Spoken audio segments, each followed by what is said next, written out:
Hey, how you doing? This is RJ. So today I'm going to do something that I haven't done in quite a while. I'm going to do a straight up comic review of X-Men number 143. But before I get there, I just want to let you know why I'm doing this. Firstly, because there are no more new comics.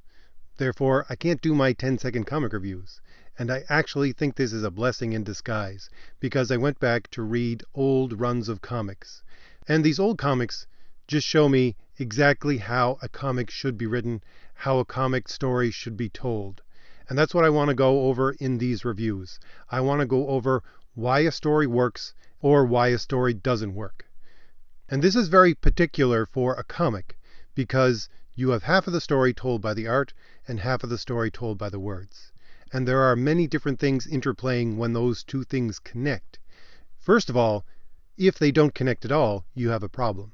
Second of all, it is a medium where show, don't tell has a very specific kind of meaning and can even be turned on its head if done in the right way.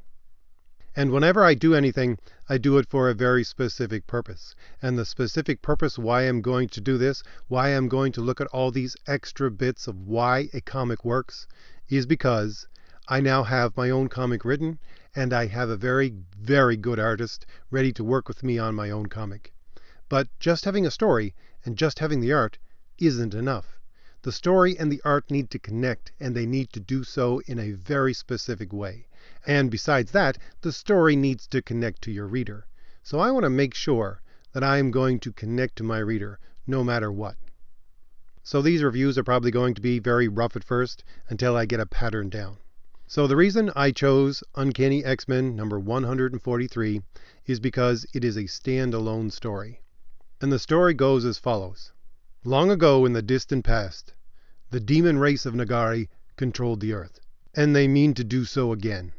More than a year ago, the X-Men destroyed their portal, which was their only entranceway to the Earth. But as the seasons pass and the portal was forgotten, one sole visitor has made its way through. This demon has happened upon the Xavier Institute for Gifted Youngsters. There it finds a 13-year-old Kitty Pryde, alone, unaware, and she must defend herself against this monster or die. So that's your story summary.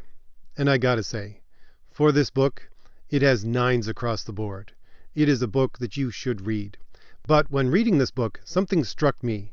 And the thing is that compared to a current comic, it has a lot of dialogue. Now, it doesn't have as much dialogue as a Chris Claremont book from the late 80s would have, but it has a lot of dialogue.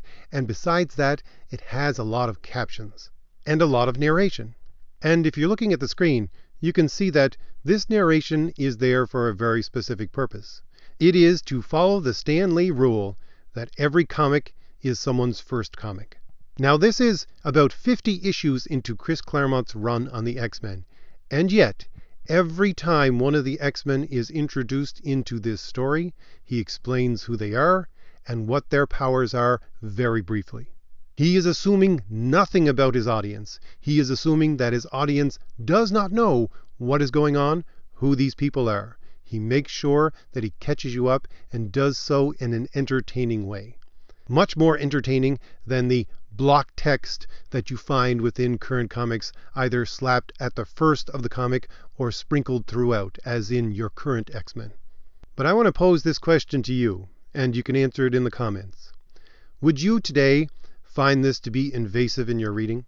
If every time a new comic came out, it introduced very briefly the characters that you already knew? Because someone doesn't know these characters, and this introduction is there every time. So that's the question I'm posing to you. I would say this is actually something that has been lost and is needed. When I did my rant about manga a little while ago, I talked about how a lot of the writers, both for comics and for manga, were depending on things that were supposed to come to the reader's mind without any kind of introduction whatsoever. And I said, this is bad storytelling. Why? Where was my mind going when I was talking about that? My mind was going to comics like this. My mind was going to great runs of comics like this. Because there is no assumption that you know anything. They are telling you the story from scratch, and they make sure you have every piece of information you need.